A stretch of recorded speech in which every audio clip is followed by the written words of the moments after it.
Suspek sa pamamaril at biktima, parehong nasa top honor student.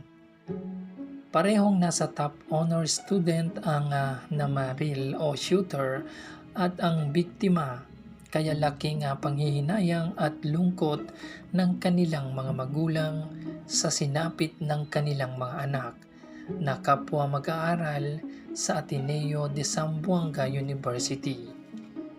Kinilala ang shooter o ang namaril na sina El Jalani, isang top honor student na may average na 95% pataas sa kanyang huling marka.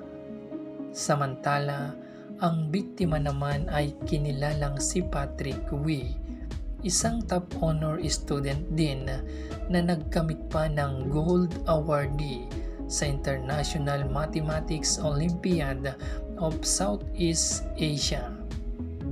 Matatanda ang nangyari ang malagim na insidente noong Agosto 18, 2026 ng umaga sa isang pribadong eskwelahan sa Zamboanga City. Gamit ang body camera at mga armas ni Nael, pinasok nito ang mga silid at walang habas itong nagpaputok.